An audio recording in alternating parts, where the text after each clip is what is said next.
Hello friends, welcome to Knowledge Bytes. In the part 2 of Azure 900 or AZ 900 series, where we are discussing about Microsoft Azure fundamentals, we'll start with public versus private cloud conversation or comparison to see which cloud suits which needs. So starting with public versus private cloud conversation, first of all, in public cloud would be hosted by the provider location. So you do not need to worry about the physical location, building, power, cooling, etc. etc. Private cloud, however, is hosted on-premise or at the company-owned site or location. So basically in private cloud, the company or the organization needs to take care of the land, the building, premise, building security, power, cooling, etc. etc. Public clouds always connects over the internet, where private cloud connects with something called private WAN or private WAN area network. So obviously public cloud is like, since private cloud connects over private WAN, it is generally more secure than public cloud. Now public cloud utilizes a shared infrastructure, so any underneath resources, building, premises, everything that we have seen, servers, racks, everything is shared between multiple tenants. Where in private cloud, the resources or the infrastructure is dedicated to that particular tenant or the company. Public cloud supports multiple customer or tenant at the same time, where in private cloud, it is all dedicated to a particular tenant and enterprise. Generally, since public cloud is shared resources and between as multiple customer base, it is cheaper than private cloud, where private cloud is costlier than public. Public cloud mostly suitable for non-sensitive data, but I'm not saying that it does not, you cannot have most sensitive data, but generally public cloud is termed as suitable for non-sensitive data, where private cloud is like very suitable for confidential data. To give an example here, let's say you have banking or financial data, which is a very confidential data. Certainly you would like to keep it in private cloud, where like marketing, adware, campaign, or any public sales details that your company is hosting or you are doing, that can be like easily go for a public cloud.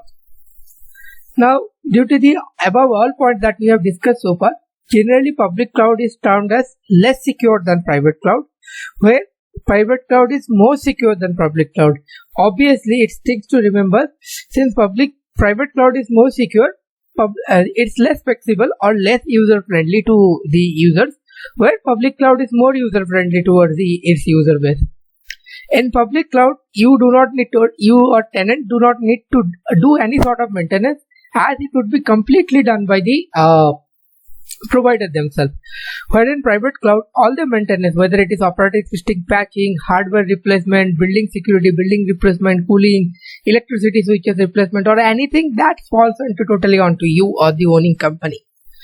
Public cloud, due to the tendency of shared nature, it can scale rapidly, where private cloud scaling requires a planning. So that means, to give a more example, if you need more servers in private cloud, you need to plan for it, you need to budget for it, that money needs to be approved, then you can purchase one, then you need to configure it, install it. Whether public cloud, simply with some clicks, you can deploy multiple different resources like cloud-based virtual machine server, etc. etc. Moving ahead. So now, talking about cloud service models, there are generally three types of service models available in cloud, called infrastructure as a service, also known as IaaS, platform as a service, also known as PaaS, lastly software as a service or SaaS. Let's take a detailed look at each of the services. Starting with infrastructure as a services or IaaS, it's basically a server where the provider gives you the hardware resources. So basically you are getting directly the infrastructure such as virtual machines, storage accounts, or storage services from your cloud provider. It could be like Microsoft Azure, Amazon, AWS, or any services wherever you go. You're basically purchasing compute, storage, etc. and so on directly from the provider. The main advantages of IaaS is that it helps users to avoid the cost and complexity of purchasing and managing the physical server.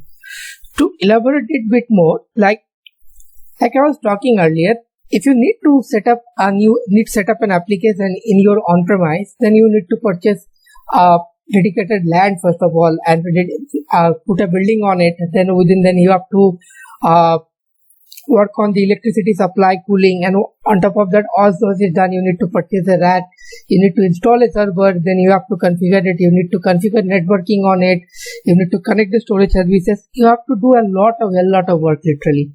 So those things is not required. You can simply directly say to your provider, hey, I need a storage, give me storage service and storage, and simply by just some clicks, the provider will give you some storage services that you can readily use as an SMB share or an NFS share, or simply as you like, or a file share as you would like to use without like doing a complex operation. So it's literally saves a lot of times and money that you could have otherwise wasted.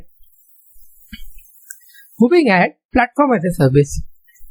Nowadays, like before talking about platforms, nowadays people need more flexibility. So rather than getting the infrastructure as a service from the private provider, they said we only need the platform. We need something where we can readily like work on our application deployment. I do not even want to work into the virtual machines kind of stuff or the compute services. I don't want to even configure the operating system. I don't want to install software or anything in it. I can directly want to compile my code, run a code, prepare my application and host it. I don't worry about anything else. So for this, platform as a services has been invented, where PaaS is a service model that gives ready-use development environment where developer can specialize in writing and executing high-quality code to make a customized application. So what is the benefit? The benefit is now, without worrying about the underneath infrastructure, our developer or a team can start ahead with their requirement and build an application seamlessly. The large cloud services model is called software as a service or SaaS. So it's basically you can take up an on-demand software services where like the cloud service provider is responsible for end-to-end solution from the underneath physical infrastructure to virtualization, the code base, etc. Typical examples like a Gmail, which you are using accessing by Gmail, Facebook, Twitter, which you can directly access via a web browser. Basically, you can go to web browser, create a login and start consuming it. You don't need to worry about which language it has been written, how the underneath service is being available. You just want to service the service. So for that, software as a service is a very handy thing. Now, let's take a diagram to understand how each service providers, like each service models operates and what is your responsibility area in comparison to traditional on-premise approaches. Starting with the on-premise, if you see on-premise, you are responsible from the underneath network cables, network storage, the servers, installing the virtualization. On top of that, install the operating system, configure it, then configure the middleware, runtime, then the data and application. So basically, you are responsible for each and everything in on-premise. Where in IaaS, the cloud service provider takes away the networking, storage, server, virtualization onto them, leaving with you the customization for where, configuring the middleware services or the runtime, and then lastly prepare the application and the data. For data, that could be like static data, dynamic data, or it could be a databases. So that you have to configure while you are utilizing the IaaS. Now, for PaaS, cloud providers takes one more steps and now also takes away the operating system, middleware and runtime for them, leaving you with you only application and data where you can like freely work on your code and code execution and your code logics and worrying about your data like code data, like data that needs to be run and other things. You do not need to worry about any other stuff in PaaS. In SaaS is again, like I said, it's more of an on-demand software that you can use utilizing a web browser. Here, the provider itself will manage each and everything starting from the networking, storage and server to the application and the data itself. You just need to consume it as per your requirement. Moving ahead, now let's talk about a little bit about the responsibility. So, it's we always need to remember that in cloud, the responsibility is always shared. It does not fall into the provider solely, nor you are responsible to manage entire stuff. There is a thin line or is a subtle difference, like where you need to put a place or where the provider has to do it. And some places it is a joint responsibility. So let's take a look from like how Microsoft defines it in terms of this. So again, I will start with the on-premise, where from physical data center, physical network, host, towards the information, data, devices, accounts, identity, application, entire stuff is managed by you. Where in IaaS, Microsoft will take away the physical data center, physical network, and the physical host, means other hardware things, onto them, leaving with you the operating system, network controls. Controls means like firewall, whom you want to interact, which IPs would like to allow, and other things which we will discuss further in this course. Then the application, like with that you want to develop or build, that is also falls into you. Identity and directory services, that means who can access your applications, who can allow login and who is denied, that is also your responsibility. Then the account and identities, that means any federated entities, like some application you might have seen allows Google login, Facebook login, so anything like that, or any user base, user data, all those things is totally up to you to manage. Then the devices, that means like is your application or the system that your solution is building, is it available for mobile, PC, tab, whatever it is, that is also upon your responsibility. Lastly, the information and data, that means any transactional data, any log or any event data, everything you need to manage, right? So if you go to the leftmost corner, you will see there is a thing called responsibility transferred to cloud providers. So you'll see mostly in any of the model, whether it is SaaS, PaaS or IaaS, the physical layer like physical host, network and data center is always retained by cloud provider, whereas information, devices and account and identity, this is always onto you to manage. Okay, now before I give more into about like why it's always fall into you, let me first explain PaaS and SaaS. Then I will say like always something is fall into the user or tenant, and why something is always like fall into the provider. In this case, this is Microsoft.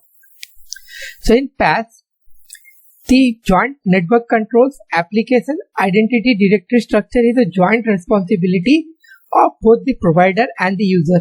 If you ask how, so I will say, given an example. Let's say you are building a .NET based web app.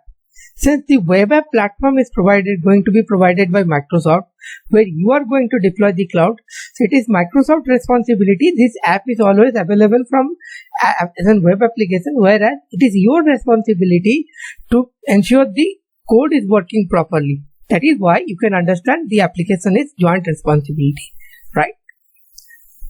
Again, if I give another example, network controls, right? So you may want this application to be available public, but for particular IP addresses.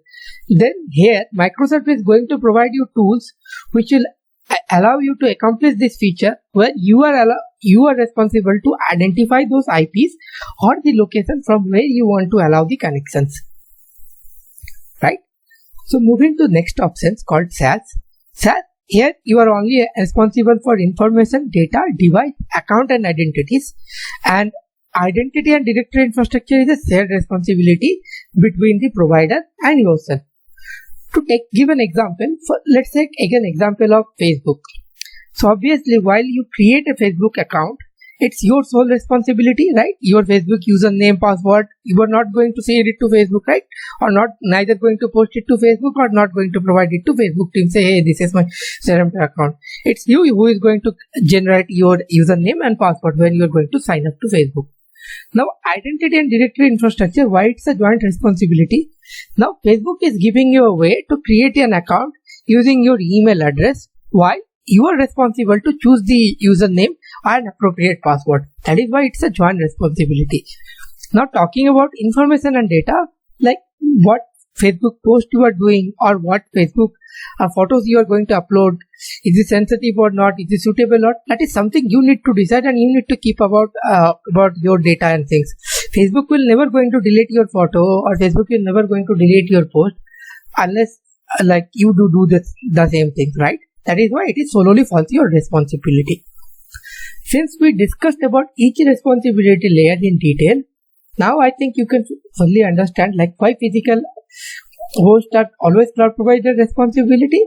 Again, like it is because the cloud provider is maintaining the building, the data center, the networking layer, the physical racks and host storage services. Everything is always maintained by cloud provider in any of the model of whether it is IaaS, PaaS or SaaS.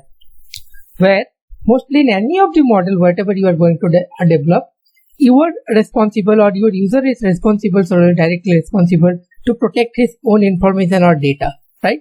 If your user like post, whether you are using Facebook or you are using Google, if you post in a public forum, hey, this is my username and password, then certainly your account and identity may get compromised, right? So that's why cloud is always joint responsibility and cloud needs to be taken that way. So when you are using infrastructure, remember you need to maintain everything except the physical layer or the physical things. Where in PaaS, remember, except physical layer, you need to solely focus on application and application building, and data and other stuff is account identity, your responsibility.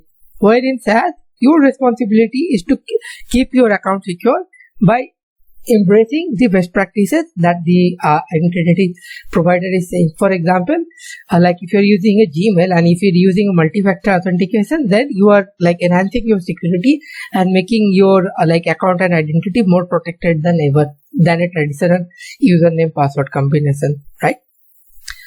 So moving next. Now, consumption. Like, so that could be a question on your mind, right? How I am like my cost would be generated in cloud, because I'm hearing like cloud is pay as you go. You are only going to be billed as per your like you are consuming.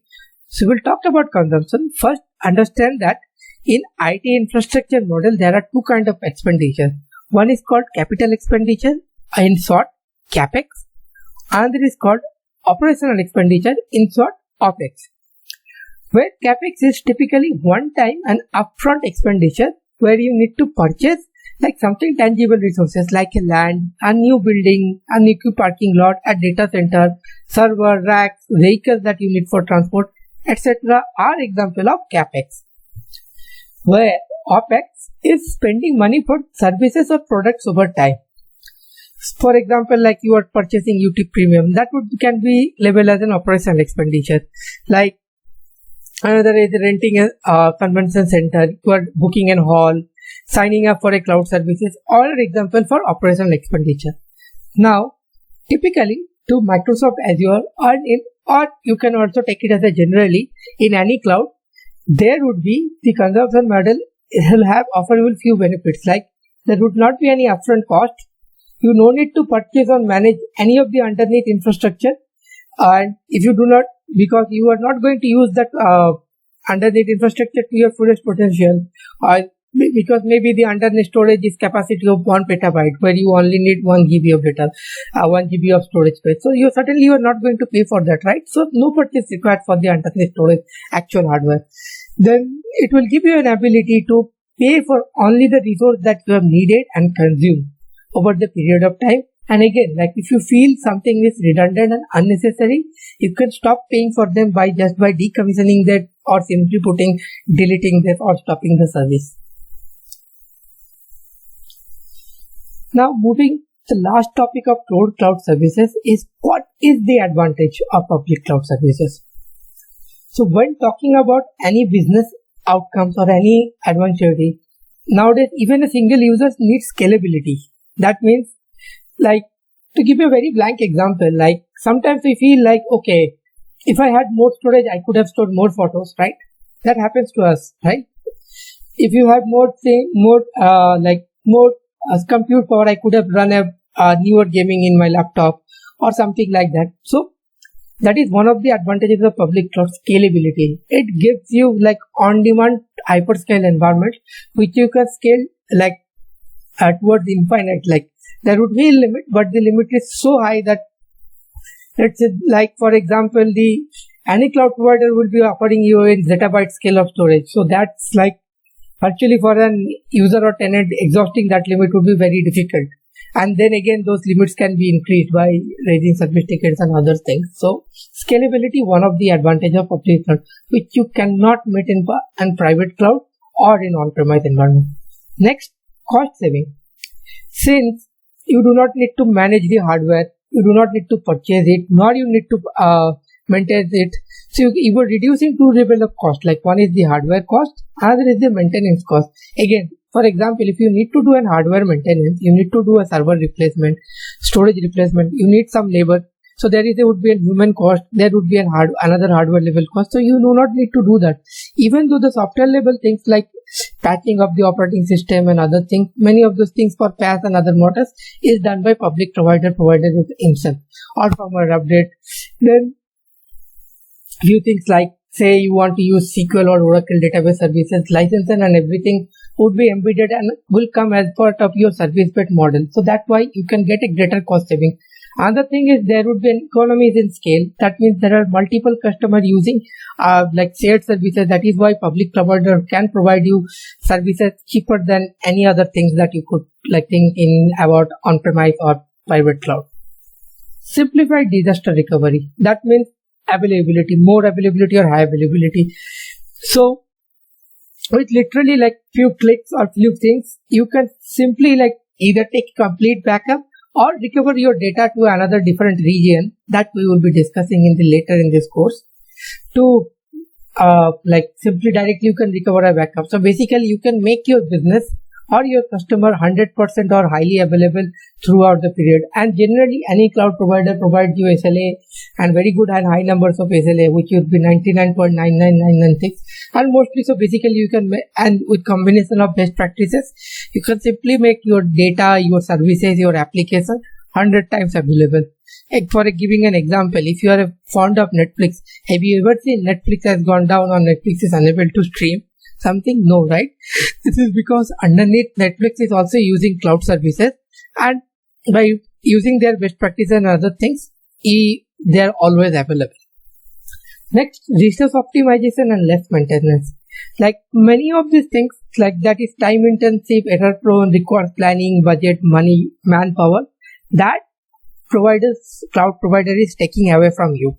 That is why that is why you can do resource optimization, not only on your hardware resources or hardware expenditure, your human resources, your IT department, who previously were doing on busy untangling the network cables in data center or data center activities, now can free up and put their efforts in something more productive things, right?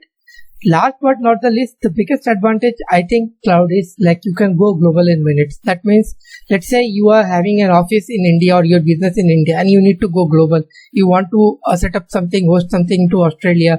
You want to utilize this for like European customer. You want to publish this for American customer. That you can do in a minute rather than setting up a data center in US. So, for example, if your business is hosted headquartered in India and you want to set up something in US, that would be very time consuming. By that time, that customer base may have been moved to a different alternative provider, from like alternative business, right? So that is why, where in cloud computing, your business can go in a global in a minute. Just using few clicks, you can deploy a server or deploy a workload into a different public region for different region, wherever public cloud is offering. So that is a very good advantage too for using public cloud. And that would be the things that we have learned in the core cloud concept sections. And we will be back with the part 3 soon. Meanwhile, if you have any doubts, any suggestions or any feedback, please let us know in the comment section. We'll try to answer your queries as soon as possible. Also, if you like this content, please do like, share and subscribe, and please share it to your friends for their knowledge sake as well. Thank you. We will be back soon.